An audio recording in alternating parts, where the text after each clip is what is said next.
Muito bem, meus amigos, estou de volta com o meu programa Tarcísio Rabelo em A Voz que Vem das Arquibancadas, vídeo exclusivo aqui para a plataforma do YouTube. Antes de falar sobre as notícias, sobre tudo aquilo que eu ando pesquisando sobre o Corinthians nesse período de folga, entre aspas, né, porque os jogadores não estarão em campo jogando pelo clube, mas sim treinando, gostaria de convidar você a se inscrever aqui no meu canal. É só clicar aqui nessa janelinha vermelha, ativar o sininho, você vai receber todos os meus conteúdos. Se inscreva no meu canal, não custa nada, é só isso que eu preciso de vocês. A inscrição de vocês e vocês poderem assistir os meus vídeos, ok? Vamos falar um pouco sobre o Corinthians.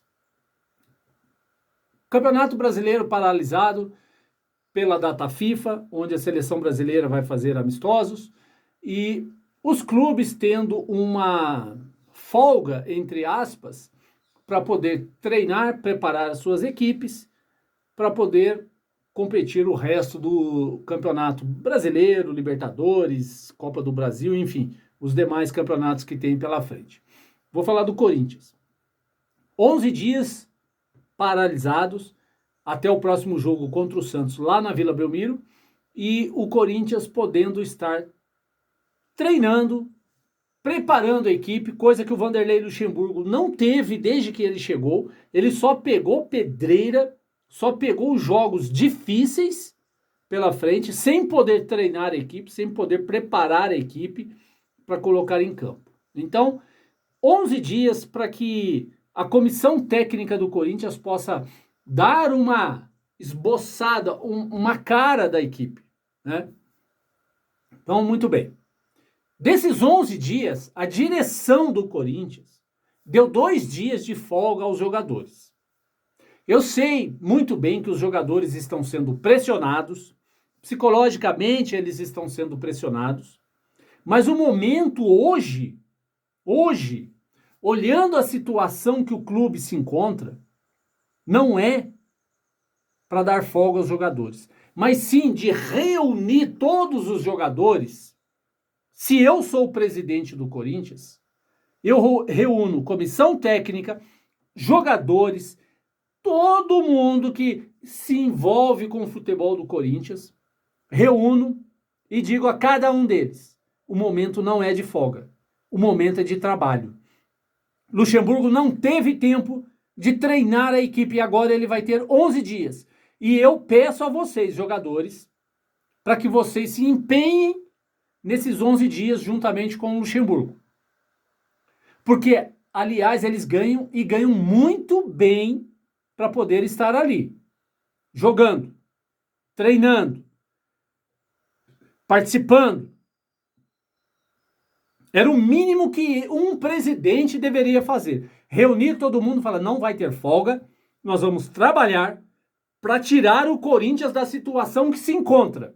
Mas como nós temos um presidente omisso, um presidente fraco, um presidente incompetente, um diretor incompetente, respeito o Alessandro como jogador, capitão do Corinthians que levantou a taça do Mundial e da Libertadores.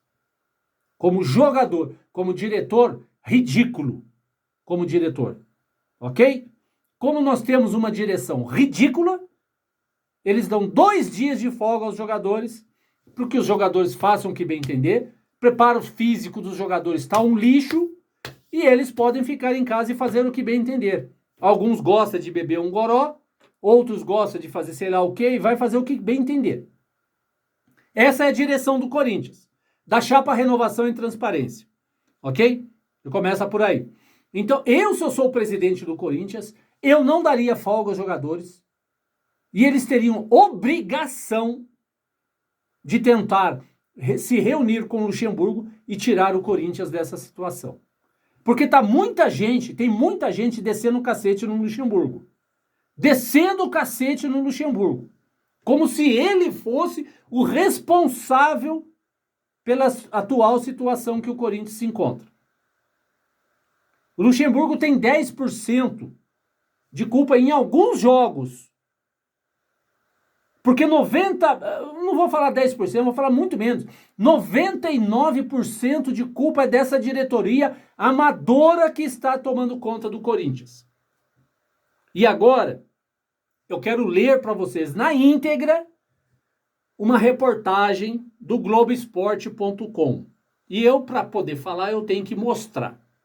Então eu estou falando uma reportagem do Bruno Kasuki, novamente, do Globoesporte.com, há 4 horas atrás. Hoje, no dia 13 de junho de 2023. Estou dando fonte, estou dando data e hora desta reportagem, que fala sobre a eleição no Corinthians. Agora eu quero que vocês prestem atenção para ver se vocês acham que a diretoria do Corinthians está preocupada com o clube. Se eles estão preocupados com o Corinthians. Gostaria que você pudesse prestar bastante atenção naquilo que eu vou ler para vocês, que eu assino embaixo tudo que o Bruno disse aqui. Se eles estão preocupados com o Corinthians ou se estão preocupados em perpetuar no poder. Eleição do Corinthians. Impasse em grupo de André Sanches põe dinastia sob risco. No poder, há mais de 15 anos, grupo político enfrenta divisão na escolha do sucessor de Duílio. O grupo político que comanda o Corinthians desde 2007, que tem o ex-presidente André Sanches como figura mais emblemática, enfrenta um impasse. Há cerca de 5 meses para a próxima eleição do clube, não há um candidato definido para suceder Duílio Monteiro Alves. André Luiz Oliveira, figura notória da política do Corinthians e mais conhecido como André Negão, trabalha há meses para se colocar como a bola da vez, mas enfrenta enorme resistência de seus correligionários. Conselheiro vitalício e ex-banqueiro do Jogo do Bicho, ele está em campanha informal no Parque São Jorge, mas ainda não se lançou como candidato de forma oficial por falta de apoio de alas da situação. Vejam bem, alas da situação estão contra a candidatura de André Negão. Os que são contra a candidatura de André Negão dizem que a campanha não decola e apresentam diferentes argumentos para barrar a escolha dele, tais como a rejeição de André. Vou colocar aqui. A rejeição de André seria grande entre os sócios com direito a voto, até mesmo da situação, o que representaria uma opção arriscada eleitoralmente. Segundo, embora com experiência na diretoria do clube, ele não estaria suficientemente preparado para exercer o posto de presidente. Terceiro, isso a situação que está achando, tá? Episódios vividos por André no passado, como a condução coercitiva na Operação Lava Jato e a prisão por porte ilegal de armas, seriam rememorados na campanha eleitoral e gerariam desgaste à sua candidatura. Esse é o candidato da situação, André Negão, tá? Velho aliado de André Negão, que foi seu sucessor parlamentar na Câmara dos Deputados, André Sanches reconhece nos bastidores as dificuldades, mas tem dito a interlocutores que não será ele quem irá impedir a candidatura de André Negão. Enquanto os aliados dele não chegam a um consenso, o ex-presidente trabalha para reagrupar a base política que se dissipou ao longo do tempo. Tem mais. Tem mais para vocês. Além do desgaste das divergências provocadas pelos mais de 15 anos no poder, o grupo da situação foi abalado pela mudança estatutária em 2016, que acabou com o chapão. Antes, quem vencesse a disputa pela presidência levava as 200 cadeiras. Olha para vocês verem a situação. As 200 cadeiras do Conselho Deliberativo, o que forçava a união em torno de uma única candidatura. Desde a última eleição, os conselheiros são escolhidos por chapinhas. cada uma com 25 membros que podem ou não se associar a um presidenciável. Tá? Dessa forma, a chapa Renovação e Transparência, que de Renovação e Transparência não tem nada. Grupo que elegeu André Sanches por 3 mandatos, além de Mário Gobi, Roberto de Andrade, ficou menor. Em paralelo aos apoios políticos, ficaram mais caros e a base de sustentação se fragmentou. Numa eleição, por exemplo, a chapinha da situação que teve mais votos que a Preto no Branco, que é uma das que oferece resistência ao nome de André Negão. Em busca de maior coalizão, André Sanches tem se reunido com diversos correligionários. Olha para vocês verem, eles querem fortalecer a chapa deles. Eles não estão preocupados com o clube, com o Corinthians. Eles querem se perpetuar no poder. O André Sanches, que havia se afastado há algum tempo da política do clube, volta a todos.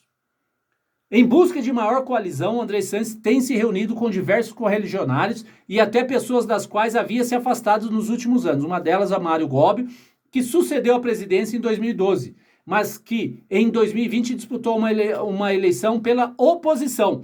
Ele ficou em terceiro lugar com 783 votos, 298 a menos que Duílio Monteiro Alves.